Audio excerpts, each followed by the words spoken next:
दोस्तों, मौजूदा वक्त शायद भारत के लिए सबसे चुनौतीपूर्ण है। दुनिया के मानचित्र पर तमाम देश अपनी आर्थिक स्थितियों से निपटने की पूरी तैयारी कर रहे हैं। मोदी सरकार के सामने सबसे बड़ी चुनौती क्या है? चुनौती यही हो चली है कि पश्चिम बंगाल के चीफ सेक्रेटरी को वह दिल्ली बुलाना चाहती है, वो आएंगे या नहीं आएंगे।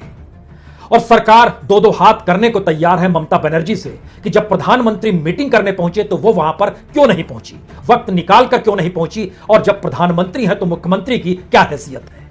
भारत के भीतर इस बात को लेकर संघर्ष चल रहा है कि ट्विटर ने जो सवाल अभिव्यक्ति और स्वतंत्रता को लेकर कहे हैं, उसमें दुनिया के सबसे बड़े लोकतांत्रिक देश की लोकतंत्र को लेकर जो परिभाषा सत्ता खींच रही है, इन दोनों में क्या टकराव होगा। अमेरिका और चीन सरीखे देश न्यू वर्ल्ड ऑर्डर की परिभाषा गढ़ रहे हैं। अपनी व्यवस्थाओं को सुधारने के लिए दुनिया में एक बहस चल पड़ी है कि डेमोक्रेसी रहेगी या ऑटोक्रेसी आ जाएगी। अमेरिकी राष्ट्रपति बाइडेन ने तो अपने भाषण तक में कह दिया कि 21वीं सदी में संघर्ष डेमोक्रेसी और ऑटोक्रेसी का होगा। यह भी सवाल है कि भारत ने जब दुनिया के 95 देशों को वैक्सीन बांट दी, वह भी अप्रैल के महीने तक में बांट रहे थे, और ऐसे वक्त में भारत के भीतर क्या वाकई 2021 के दिसंबर तक सबको वैक्सीनेट करने की स्थितियां आ जाएंगी? यानी एक ऐसी चुनौतीपूर्ण स्थिति भारत के सामने है जहां पर 3 सवाल खुलकर उभर रहे हैं। पहला सवाल, जिन मुद्दों से समूची दुनिया टकरा रही है वो मुद्दे भारत के भीतर है ही नहीं। जिस महामारी को लेकर जो सवाल दुनिया भर के सामने है, भारत उस परिप्रेक्ष्य में कहीं है ही नहीं। और जिस न्यू वर्ल्ड ऑर्डर को लेकर चीन और अमेरिका अपने अपने परिप्रेक्ष्य में और अपने अपने राष्ट्रहित में परिभाषाएं गढ़ रहे हैं, उसमें भारत कहीं नहीं है। हमें लगता है कि अब एक ऐसी परिस्थिति भारत के सामने है जहां पर भारत की चौखट पर चीन भी आकर खड़ा हो गया है। श्रीलंका कन्याकुमारी से कोलंबो पोर्ट की दूरी सिर्फ 290 किलोमीटर की है, और कोलंबो पोर्ट अब चीन के कब्जे में है।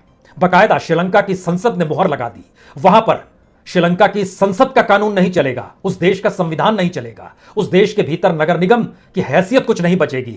वहां पर जिस भी तरीके से इन्वेस्टमेंट होता है उसको लेकर नियम कायदे श्रीलंका के नहीं चलेंगे।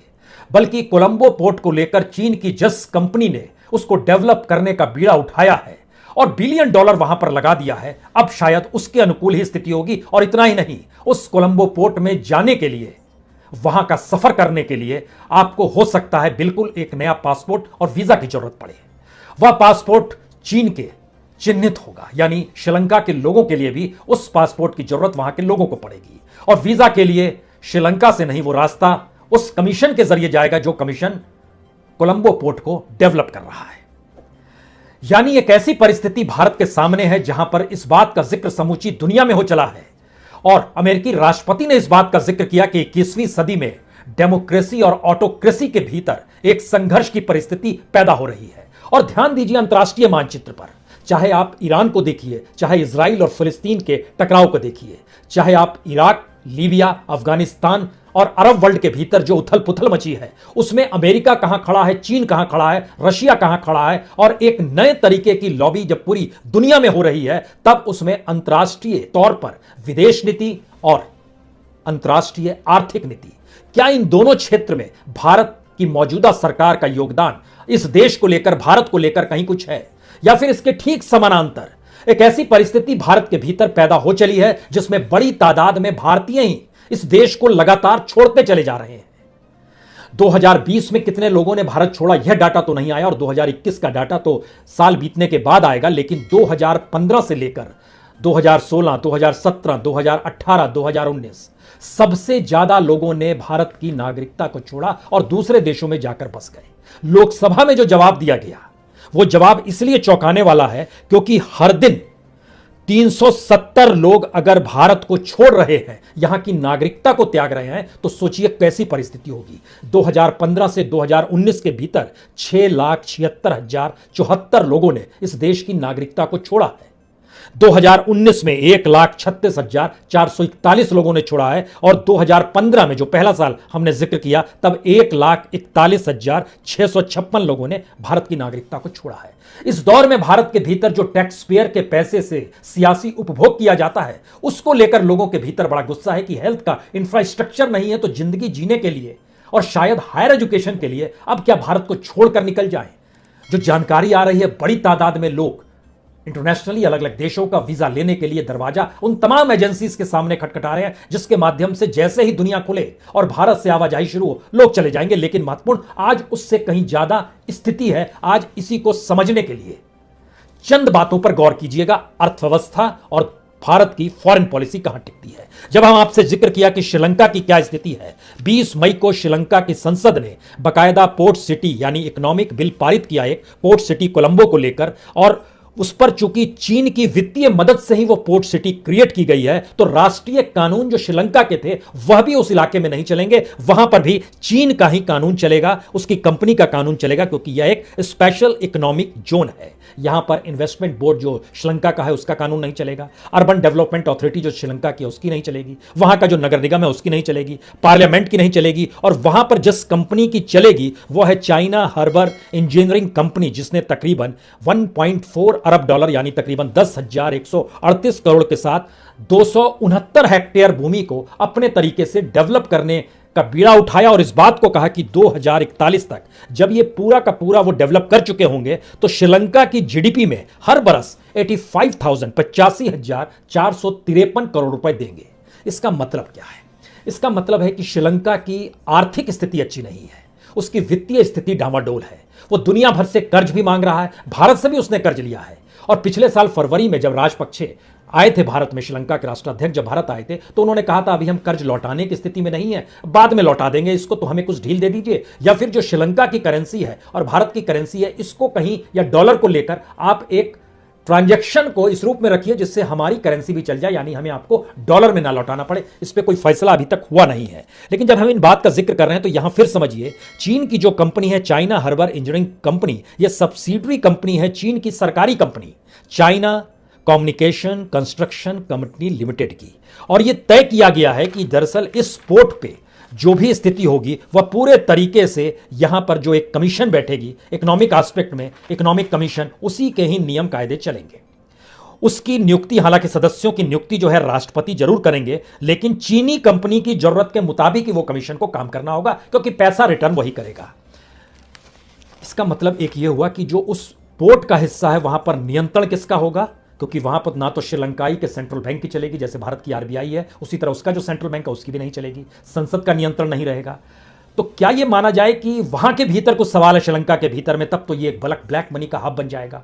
यहां पर गैर कानूनी पैसों का लेन देन होगा, मनी लॉन्ड्रिंग भी हो सकती है, करप्शन भी हो सकता है, यह सारी बातें वहां पर उठ रही है। लेकिन सवाल यह है कि श्रीलंका कर्ज में डूबा हुआ है, विदेशी मुद्रा भंडार खाली है, भारत का 96 करोड़ भी लौटा पाने की स्थिति में नहीं आ पा रहा है। अब इसके पैरेलल में देखना शुरू कीजिए कि श्रीलंका के ऊपर जो कर्ज है वो सबसे ज्यादा चीन और एशियन डेवलपमेंट बैंक, जहां पर सबसे बड़ी हिस्सेदारी चीन की है, उसी का है लगभग 14%। कुल कर्ज जो उस पे है, जो पिछले साल के आखिर तक आया है, वह तकरीबन 55 अरब डॉलर का है, यानी 3,98,300 करोड़ रुपया। इसमें 14% चीन की हिस्सेदारी हो गई, 12% कर्ज जो है उसने जापान से लिया है, वर्ल्ड बैंक से 11% कर्ज लिया और भारत से 2% कर्ज लिया। ये कर्ज की डिप्लोमेसी, यानी आपकी इकोनॉमी मजबूत होनी चाहिए। मजबूत इकोनॉमी नहीं होगी तो आज समय आप दुनिया के भीतर अपनी फॉरेन पॉलिसी और दुनिया के साथ अपने संबंधों को भी डेवलप नहीं कर पाएंगे।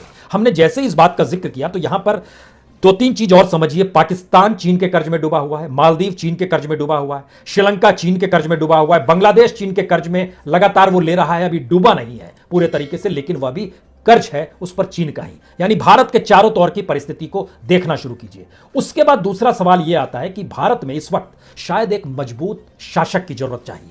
शासक का मतलब प्रधानमंत्री है, स्टेट्समैन चाहिए जो देश के भीतर के उस पूरे फेडरल स्ट्रक्चर को संभालना जानता हो, जहां पर टकराव ना हो। लेकिन टकराव चीफ सेक्रेटरी को लेकर हो रहा है। टकराव इस देश के भीतर में अभिव्यक्ति और स्वतंत्रता को लेकर ट्विटर के साथ झगड़ा करके अंतर्राष्ट्रीय तौर पर भारत अपनी भद करवा रहा है। दिल से करीब, बहुत नजदीक इजराइल है, इससे इनकार नहीं किया जा सकता है। प्रधानमंत्री मोदी के मद्देनजर यह बात हम कह रहे हैं, लेकिन यूनाइटेड नेशन में फिलिस्तीन का साथ देना, उस परंपरा को निभाने की जरूरत भी है। लेकिन इसी इजराइल और फिलिस्तीन को लेकर चीन और रशिया ने खुले तौर पर अरब वर्ल्ड का साथ दिया, फिलिस्तीन के साथ खड़े हो गए। अमेरिका और यूरोपियन वर्ल्ड, जिसमें ब्रिटेन और बाकी यूरोपियन देश हैं, वो इजराइल के साथ खड़े नजर आए, उन्होंने खामोशी बरती। इस बीच में अगर आप ध्यान दीजिए तो जो कुछ हुआ लीबिया में, जो कुछ हुआ अफगानिस्तान में, जो कुछ इराक में, या जो सारी परिस्थिति और सैंक्शंस की ईरान को लेकर बनी, उसमें चीन और रशिया ने ना सिर्फ अपने तौर पर उनका साथ दिया, बल्कि इस दौर में तो चीन और रशिया, एक तरफ पीएलए है जो उनकी लिबरेशन आर्मी और दूसरी तरफ जो रशिया की फोर्सें, दोनों मिलकर एक्सरसाइज लगातार कर रही है, सेना की एक्सरसाइज। भारत इस पूरी प्रक्रिया में कहां पर है? नॉन अलाइनमेंट मूवमेंट इस दौर में खत्म कर दिया गया, सार्क की हैसियत खत्म हो गई। अब ध्यान दीजिए, ब्रिक्स के भीतर में भारत की आर्थिक स्थिति सबसे कमजोर है। G20 में भारत को इसलिए इनवाइट किया जाता है क्योंकि भारत आज की तारीख में सबसे बेहतरीन मार्केट के तौर पर अभी भी देखा जाता है, और यह एक सिलसिला है कि शायद आने वाले वक्त में भारत का बाजार उस ग्लोबल इकोनॉमी का हिस्सा बन जाए जिसमें एक उदारवादी दृष्टिकोण भारतीय राजनीतिक सत्ता को संभाले हुए नजर आए। ये सारी परिस्थितियां हैं। तो एक आखिरी सवाल, एक ऐसे वक्त में जब भारत को एक स्टेट्समैन की जरूरत है और प्रधानमंत्री मोदी को स्टेट्समैन की तरह ही काम करना चाहिए, एक ऐसे वक्त में जब दुनिया के सामने भारत को अपनी ताकत का एहसास अपनी आर्थिक स्थितियों के साथ और बाजार की इकोनॉमी के साथ भी दिखलाना चाहिए, उस वक्त भारत को पश्चिम बंगाल के चीफ सेक्रेटरी को कोलकाता से दिल्ली लाने की जरूरत है। उस वक्त इस देश की अदालतें उलझी हुई है कि जिस परिभाषा को, स्वतंत्रता और अभिव्यक्ति की परिभाषा और प्राइवेसी को लेकर जो सवाल उठ रहे हैं, उसमें ट्विटर और भारत सरकार आमने सामने है। नियम कायदे बना दिए गए हैं, ये नियम कायदे इसी साल बने हैं, उसको इंप्लीमेंट भी एक झटके में किया गया। ये सारी चीजें सबके सामने हैं। सवाल सिर्फ इतना भर है कि भारत की आर्थिक और वैदेशिक नीति को लेकर अंतर्राष्ट्रीय तौर पर कोई नजरिया मौजूदा सरकार का है या नहीं है। सोचिए आप भी। बहुत बहुत शुक्रिया। बहुत बहुत